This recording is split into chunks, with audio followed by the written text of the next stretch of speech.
La noche del viernes para el sábado pasado no fue igual a cualquier otra. Sabíamos del ataque al cuartel general de Hezbollah, pero no se confirmaba quién había sido eliminado en ese ataque.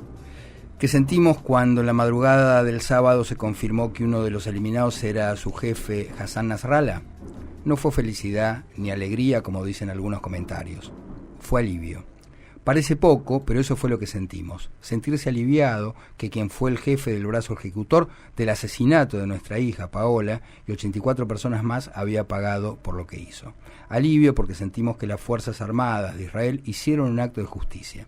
Alivio porque quien fue durante más de 40 años el terrorista asesino más importante del mundo había pagado con su vida el daño que le hizo al mundo civilizado durante ese tiempo. Alivio porque ya no podrá seguir pregonando el odio al que considera infiel a sus creencias y que por eso debe morir.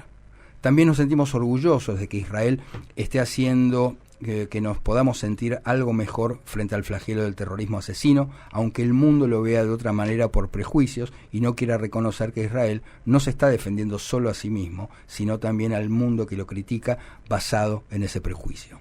Sabemos que la eliminación del jefe de la organización terrorista más grande del mundo fue un gran paso, pero no el final de esa trágica historia de la lucha de la civilización contra la barbarie. Vamos a sentirnos felices y alegres cuando las organizaciones terroristas puedan ser neutralizadas e Israel y sus vecinos puedan lograr vivir en paz. Los muertos en el atentado de la AMIA tuvieron un acto de justicia importante, pero falta mucho para que la justicia sea más completa. Pero es algo trascendente frente a la nada. Y ese algo produce el alivio del que hablábamos antes. Ojalá nos toque sentir que ese alivio se pueda transformar en alegría cuando tengamos más justicia en la causa AMIA, aunque la felicidad es otra cosa no aplicable a este tema.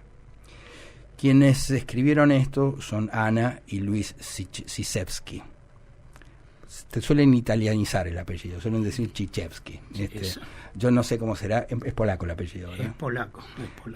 Tenemos el enorme gusto de tenerlo a Luis acá en la mesa. Es una persona realmente extraordinaria. Yo lo sigo muchísimo en las redes sociales. Es una persona que siempre tiene la palabra justa y adecuada. Bueno, WhatsApp que me llegó, este texto, digamos, habla por sí solo. Pero tenerte acá en esta mesa, a mí me parecía muy importante que vinieras por varias razones. Hoy es un día muy, muy particular para quienes somos judíos, estamos en las vísperas del Año Nuevo. Y además en un contexto muy complejo, ¿no? Donde Irán ayer precisamente atacó un montón de ciudades de Israel. Bueno, en este día tan especial, en este contexto, ¿cómo vivís este acto que vos lo decís en el texto? De alguna forma es la justicia que no nos dio la justicia argentina durante tantos años. Yo comparto con vos que esto nunca causa alegría, pero digamos de alguna forma hace que no quede impune ese crimen. Sí, obviamente es así.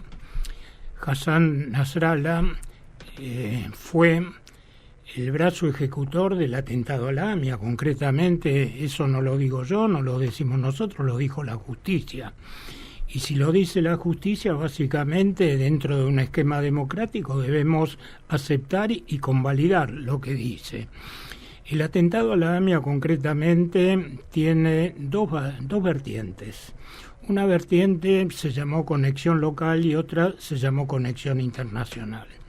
Todos sabemos cómo terminó la conexión local, prácticamente en un fracaso mayúsculo, pero no fue lo mismo con el tema de la conexión internacional.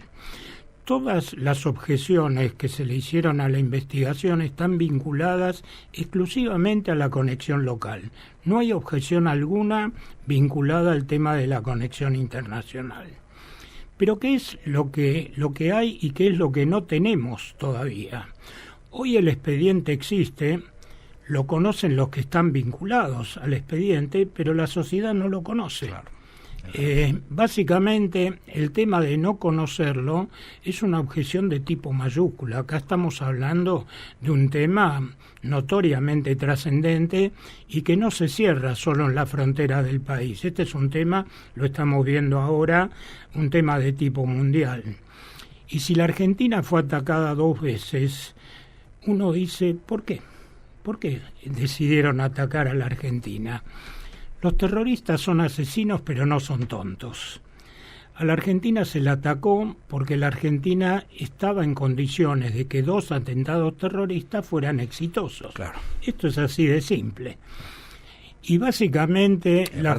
un país con una colectividad judía muy grande. Exactamente, y apuntando primero a la Embajada de Israel, que tiene obviamente 2 connotaciones.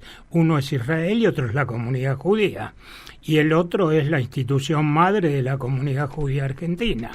Por lo cual nadie puede decir que acá no se atacó a la comunidad judía, pero se atacó algo más. No se centró en la comunidad judía, se atacó a la Argentina concretamente, y la justicia argentina no dio las respuestas que la sociedad reclama. Y en función de eso y en función de lo que escribí, básicamente el hecho que hoy Nasrallah no esté entre nosotros es un acto de justicia que de alguna manera no reivindica, no mejora, sino que nos da un cierto alivio, como dice el artículo. Sí, pero además, en tu caso, digamos que no hablas en abstracto, digamos, vos perdiste una hija en ese atentado. No me imagino un dolor más grande. Es envidiable la calma con la que escribís. Sí, de verdad, porque tal vez muchos estarían dispuestos a tener respuestas violentas, a alegrarse, y de verdad que me sorprende eso, ¿no? La mesura y la calma con la que hablas. Bueno, eso debe ser algo propio que a uno le sale de adentro. Uno es como es. A veces uno quisiera ser de otra manera, mucho más firme, mucho más rígido, pero evidentemente el hecho de transmitir algo gritando, insultando, es una forma, no es la que yo siento, la que siento es otra. Tal vez uno llega sin gritar y sin insultar y sin decir cosas de tipo violento. Bueno, es la forma que tiene cada uno. No, pero además de todo, me parece mucho más sensato. Me parece mucho más en un punto, y no es algo aplicable, digamos, a esta situación, más útil. Me parece que vos explicás muy bien, digamos, lo que pasó, ¿eh? Lo que pasó y lo que no pasó, por ejemplo, la justicia. Y eso es algo que hay que destacar. Yo por eso siempre, donde tengo la oportunidad, donde tengo un micrófono, te menciono, leo tus textos, porque de verdad me parece que explican como pocos, siendo que tu situación, digamos, subjetivamente no es neutral, ¿eh? Entonces me parece que el aporte tuyo a esto es de los más valiosos. Bueno, te agradezco que lo mires de esa manera. Uno cuando hace lo que hace normalmente no analiza cómo lo va a ver el otro, sino cómo le sale a uno. Totalmente, ¿no? Después, yo tengo un lazo familiar, digamos, con la AMIA, porque bueno, mis abuelos participaban, colaboraban, es decir, cuando les iba bien colaboraban, y cuando les iba mal, digamos, se iban a buscar ayuda, porque eso era la AMIA, una mutual. ¿Cómo era tu vínculo con la AMIA? ¿Cómo era el vínculo de tu mujer, el de Paola? Bueno, el de Paola ninguno. Nosotros fuimos auditores de AMIA por alrededor de 35 años. Teníamos una oficina asignada en el edificio de AMIA para hacer nuestro trabajo. Esa oficina estaba en el segundo piso, era una oficina muy chiquita, y quien atendía la auditoría de AMIA en forma permanente la atendía mi señora, que es profesional, es contadora como yo, y ella atendía permanentemente la auditoría estando todos los días en la institución. Yo no. Yo estaba básicamente en una función de asesoramiento e iba a la AMIA bastante seguido, pero no estaba todos los días ahí. Y Paola no tenía ningún vínculo con AMIA. El día 18 de julio, era un día lunes, nosotros teníamos que hacer un trabajo que había que empezarlo y terminarlo en el día. Concretamente, ese trabajo era revisar las escrituras públicas de los inmuebles que tenía AMIA en su poder, ver si estaban correctamente, si tenían alguna cosa para informar, vinculado con que algo no estaba bien, y las escrituras no estaban en el edificio, estaban guardadas en una caja de seguridad, se habían sacado de la caja y el día lunes se tenía que hacer el trabajo y volver a la caja de seguridad. Ese lunes 18 de julio era el primer día de vacaciones de invierno. Paola estudiaba Derecho, había terminado el primer cuatrimestre de su tercer año. Tenía 21 años. Sí, y no tenía nada que hacer. Concretamente le pedimos a Paola, bueno, si no tenés nada que hacer, ¿por qué no le ayudás a mamá y hacen el trabajo más rápido? Bueno, al principio, bueno, como todo chico, que sí, que no, vemos, si no quiero levantarme temprano, bueno, todo lo de los adolescentes y los jóvenes.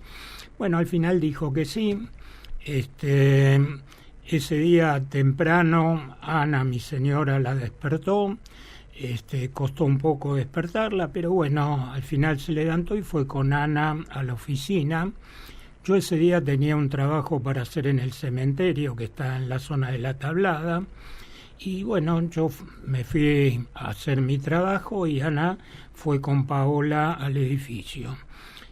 Paola nunca había entrado al edificio de la AMIA, lo más cerca que estuvo es haber estado en la puerta esperando a Ana cuando tenía que esperarla para hacer algo juntas, pero nunca había entrado al edificio.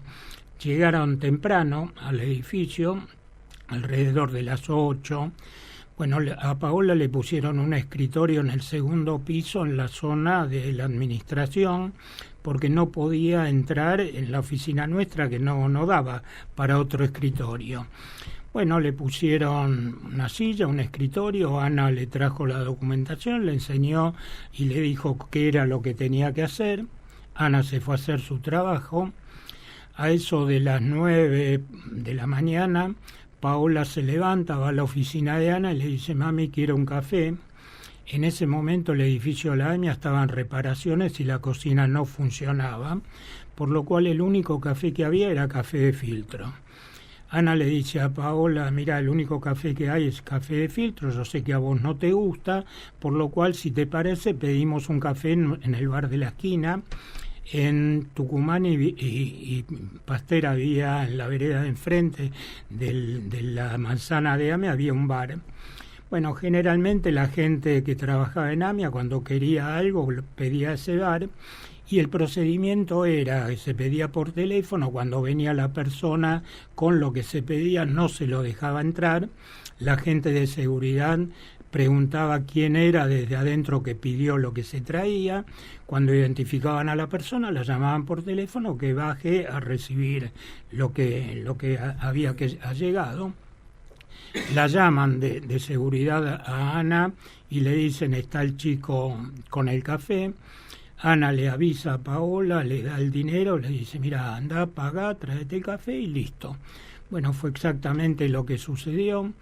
Paola toma el ascensor en el segundo piso, baja, lo último que supimos que abrió la puerta del ascensor en la planta baja y en ese momento explotó la bomba a 2-3 metros de donde estaba Paola. Falleció Paola, falleció el chico que le traía el café y fallecieron todos los funcionarios de AMIA que estaban destinados a seguridad. Luis, ¿qué te pasó el 7 de octubre? Me sentí mal, me sentí agredido, aunque cuando me enteré de lo que pasaba estaba, como todos nosotros, a más de 15.000 kilómetros de donde había sucedido. Me sentí como que el nazismo hizo de nuevo lo que hizo en la época del Holocausto. ¿Y por qué crees que hay tanta resistencia a la defensa que hace Israel, no solamente de su propio territorio, sino en un punto de Occidente? ¿Por qué pensás que sectores que se consideran, que se ven a sí mismos como progresistas, tienen esta mirada sobre Hamas, sobre Hezbollah, sobre la resistencia, finalmente sobre esta justificación del terrorismo? Yo creo que hay dos explicaciones de esto. Yo creo que el antisemitismo existió siempre, estaba digamos, encapsulado, y el 7 de octubre hizo explotar el antisemitismo hacia el afuera. Y eso de alguna manera generó todo este tipo, digamos, de acciones en donde Israel se lo ve como el malo de la película, cuando en realidad Israel es el agredido de la película. Uno hace una pregunta simple: si el 7 de octubre no hubiese existido todo lo que pasó después? Obviamente no. Entonces, yo le preguntaría a todos aquellos que hablan de que Israel es un país genocida, yo le preguntaría si en el lugar donde están viviendo esas personas vinieran gente de otro país y les matara a sus familiares, ¿qué opinarían? O sea, cuando le pasó a Israel, evidentemente hay que dar vuelta a la cosa porque, bueno, Israel es el malo, como decía, el malo de la película. Pero si eso sucedería en otro lado, yo no sé si la reacción del mundo sería la misma. Y me hago también una pregunta: si Israel es un país agresor, ¿alguien de los que critica a Israel criticó a Rusia cuando atacó a Ucrania? Creo que nadie. Totalmente. Pero además se da una paradoja bastante interesante. Yo no sé si escuchaste una entrevista que le hizo Tenema a Moldavsky. Sí, hoy la vi. Bueno, es interesante. Si pueden verla, si la buscan en internet la van a encontrar, porque de alguna manera es una autocrítica. Moldavsky, como sabes, es una persona con un pensamiento progresista, que está por otra parte muy vinculado a Israel. De hecho ahora está en Israel ahora. Claro, muy vinculado a los kibutzim, precisamente a estos que sufrieron el ataque, y de alguna manera es como que reconoce el error que cometemos, y yo me incluyo en eso, digamos, quienes tuvimos una formación progresista, que no es posible acordar con esta gente, porque esta gente lo que quiere es la eliminación no solamente de Israel, sino de todos los judíos en el mundo. Entonces, ¿cómo haces para negociar y llegar a un acuerdo con alguien, digamos, que parte del precepto de que vos no tenés que existir? Sí, obviamente, yo creo que no es negociable. Prácticamente yo creo que la negociación se podría dar en la medida que los acuerdos de Abraham se difundan, digamos, más de lo que están ahora, sobre todo el acuerdo con Arabia Saudita. Acá existe un país en el mundo que es el promotor de toda esta situación. Y ese país en el mundo, en la medida que se sienta menos poderoso de lo que se siente, y evidentemente va a tener menos posibilidad de actuar hacia el afuera, aunque no creo que, en la medida que no cambie el gobierno de Irán, no creo que la postura del país vaya a cambiar. Los ayatolás son así, evidentemente, como dice uno de los párrafos que escribí, el infiel no debe existir y debe morir. Alguien que piensa así, ¿cómo se hace alguien que se considera infiel para negociar con esa persona? No es posible. Totalmente. ¿Cómo viviste los bombardeos de ayer sobre Israel? Yo creo que en principio tuvieron algo más de éxito que los bombardeos de abril, pero no fue, digamos, no tuvieron el éxito que Irán le hubiese gustado tener. Creo que fue más que un ataque a Israel, fue un tema de justificación interna por todo lo que le está pasando a Irán y a Hezbollah. Evidentemente le están tocando la oreja muy fuerte y de alguna manera tenían que hacer algo, y creo que lo que hicieron es lo que podían haber hecho. Me da la sensación que mucho más que eso Irán no puede hacer, porque si podría hacerlo lo hubiese hecho. Totalmente. Ahora, también, y de alguna manera lo decís con todas las letras, lo conversábamos recién, hay una mirada sobre Israel de incomprensión. Me parece que mucha gente, que por ahí no tiene mala intención, que no es antisemita ni mucho menos, compró esto de que, como vos decías, que Israel es el agresor, es el malo. Claro, lo que sucede es que lo que no se tolera, pareciera ser, es que Israel no ocupe el lugar de la pobre víctima, digamos, que se atribuye ser, por ejemplo, los gazatíes y los habitantes de la Franja de Gaza. Pareciera ser que el mundo no tolera un Israel fuerte, un Israel, digamos, que no sea esa imagen del judío que marchaba al campo de concentración. Es ese judío, digamos, que despertaba simpatía. Hoy pareciera ser que despierta antipatía, insisto, ¿no? en esos sectores. Pero lo curioso es que muchos de esos sectores están dentro mismo de la comunidad judía. Sí, evidentemente dentro de la comunidad judía hay sectores de izquierda. Bueno, uno conoce gente muy conocida, exdiputados que pertenecen a la comunidad judía y que son, para mi gusto, más antisemitas que los antisemitas, ¿no? Pero bueno, hay de todo. Una pulsión autodestructiva, ¿no? Exactamente. Le cuesta mucho.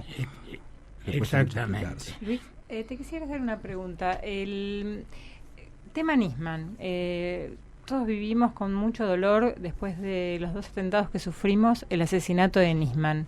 ¿Lo conociste? ¿Cómo viviste ese asunto? Yo creo que de los familiares de víctimas hay 2 personas que somos las que más contacto tuvimos con Nisman. Nisman no era mi amigo, pero teníamos un contacto muy fluido y muy frecuente. Yo siempre digo lo mismo. Cuento algo que pasó una vez de cómo era Nisman. Yo me acuerdo, cada vez que yo me reunía con él, ya sea en la fiscalía o algunas veces él vino a mi oficina cuando no quería tener reuniones en la propia fiscalía, y las reuniones siempre empezaban de la misma manera. Él me preguntaba, ¿tuviste algún nieto más? Siempre, de entrada, lo primero que me preguntaba, hola, tengo muchos nietos, tengo 7, pero bueno, vinieron uno atrás del otro. Y yo le preguntaba siempre lo mismo, ¿cómo están tus hijas? Cuando yo le preguntaba cómo están tus hijas, de golpe como que se sentaba en un Fórmula 1 y empezaba a hablar a toda velocidad. Nisman en general hablaba rápido. Y hablar de sus hijas, yo me enteraba cuánto habían sacado en las materias que estaban cursando, cómo les había ido, las 2 chicas juegan al hockey, cómo les había ido en los partidos de hockey. Y cuando Nisman, eso yo lo cuento en función del vínculo que teníamos, que era más allá que él dando explicaciones como fiscal o yo preguntando cosas vinculadas a la causa. Si vos me preguntás cómo era Nisman, yo creo que era como cualquier persona con su trabajo. Pudo hacer trabajos que a uno le gustaron, otros que no le gustaron. Yo en algún momento tuve cierto roce con él vinculado con que él no apeló la sentencia de la justicia vinculada a la absolución de los imputados en la colección local. A mí no me gustó nada, bueno, fue su decisión y yo se la comenté que no me gustó y bueno, no nos enojamos, pero cada uno opinó distinto. Nisman hizo su trabajo, creo que razonablemente bien. Uno tiene que entender qué es una investigación de un atentado terrorista. Nosotros lo vinculamos con cualquier otro delito y no tiene absolutamente nada que ver con la investigación de cualquier otro delito. Es algo totalmente distinto. Si un delito lo investiga la policía, acá no tiene nada que ver la policía.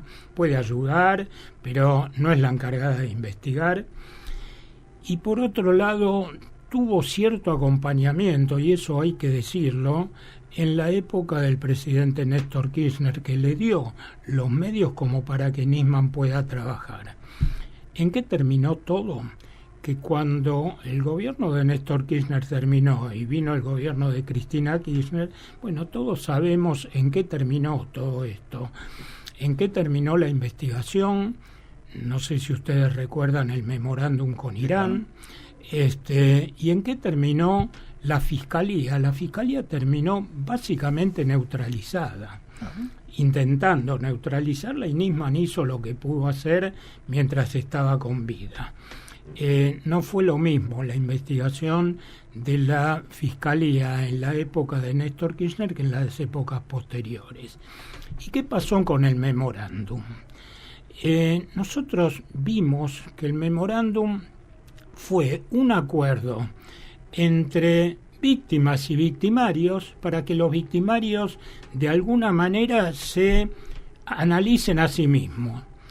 No sé si se me entiende. Esto es lo mismo que en la época de la ley seca, el gobierno de Estados Unidos lo contrate al mafioso número 1 para que el mafioso número 1 investigue al mafioso número 1.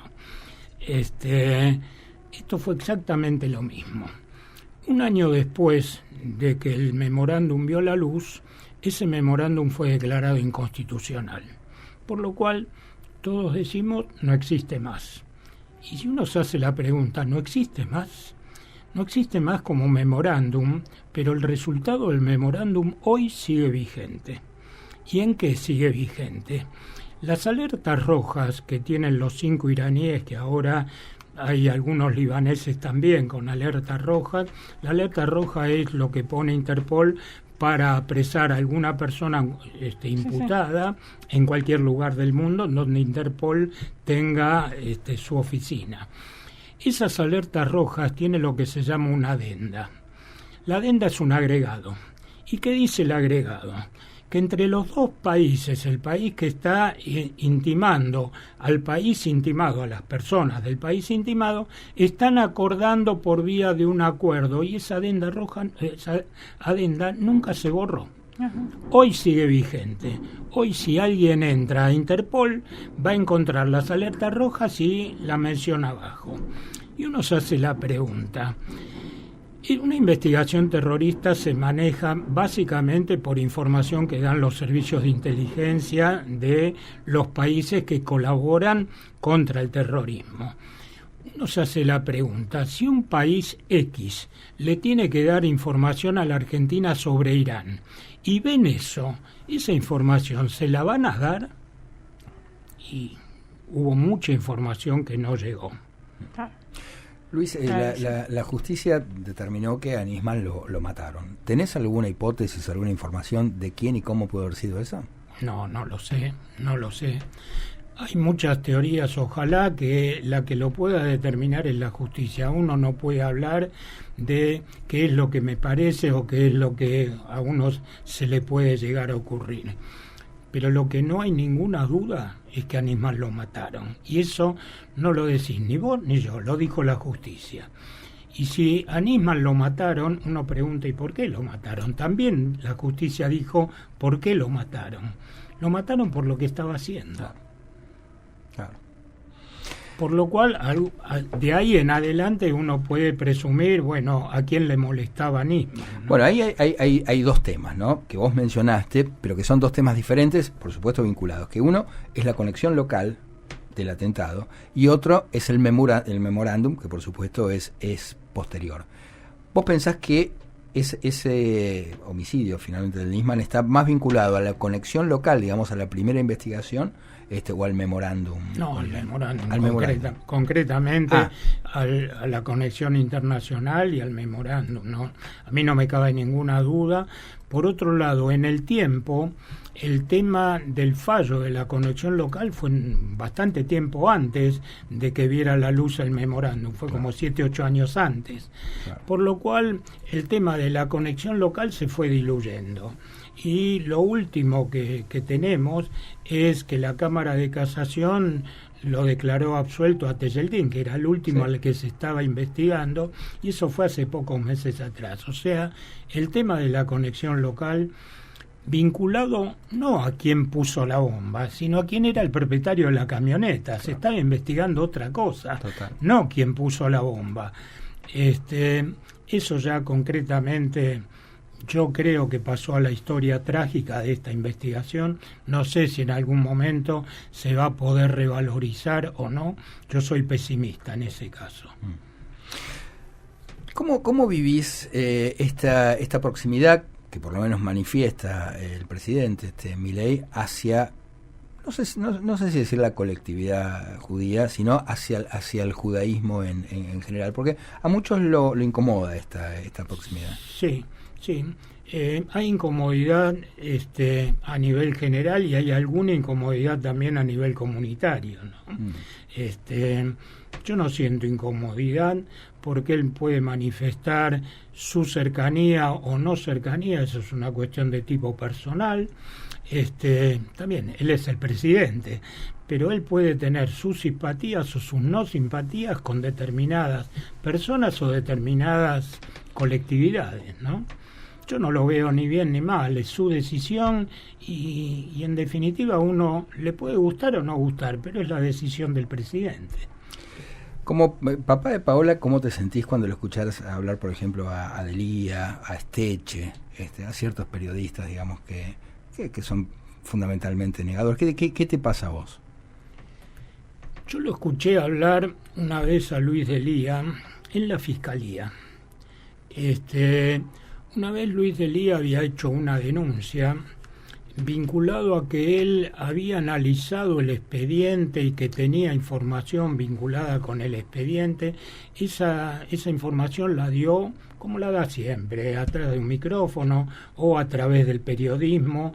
Él decía que tenía de alguna manera una interpretación y sabía quién había hecho el atentado. Ni lerdo ni perezoso, Nisman lo cita y le dice: señor, si usted tiene esto, venga y declare. Nosotros, cuando vimos que existía esta citación, pedimos estar en la citación a Delía y nos dieron la posibilidad de estar. Delía entra a la Fiscalía, nosotros obviamente no teníamos participación, lo único que podíamos hacer era escuchar, y lo único que podía preguntar era Nisman. Bueno, Nisman pregunta, Delía habla y termina diciendo que él hizo una investigación con 5 personas de una confianza fenomenal. Lo primero que le pregunta a Nisman, ¿quiénes son? Y contesta que son 5 aspirantes a universitarios. Por lo cual, el señor Delía había hecho un análisis vinculado a un resultado del trabajo de 5 estudiantes de la escuela secundaria que habían sacado una información. Básicamente, tan grotesco, tan burdo, que de ahí en adelante yo pensé, bueno, este tipo es lo que es. Ideología, bueno, no hace falta ser muy inteligente para darse cuenta de dónde está parado. Yo no sé si está financiado o no por Irán, supongo que sí, pero no lo sé. Pero bueno, él de alguna manera hace su negocio con todo esto. Totalmente. Este es un antisemita declarado, lo dice él mismo, sí, no hace falta que lo digamos nosotros. Uy. Y bueno, y en función de lo que puede estar, digamos, apoyado de la manera que sea por Irán, bueno, él hace lo que hace para seguir manteniéndose en eso. Considero que es un pobre tipo que no llega más allá de donde puede llegar y que es muy poco, ¿no? Hoy, cuando salga la primera estrella, va a ser el año nuevo judío. ¿Cuáles son tus recuerdos y cuáles son tus deseos, tus esperanzas para este año nuevo? A nivel familiar, bueno, que mis nietos sigan creciendo como están creciendo. Tengo nietos de todas las edades, alguno que le falta un año para recibirse de abogado, otra que todavía está en la escuela primaria. Tengo 5 viviendo en el exterior, 2 viviendo acá. Que mis nietos crezcan, se hagan hombres. Nosotros, básicamente, con mi señora, por la edad que tenemos, es como que decimos, ya estamos hechos y lo único que nos interesa, que los hijos y los nietos de alguna manera nos superen a nosotros. Eso a nivel familiar.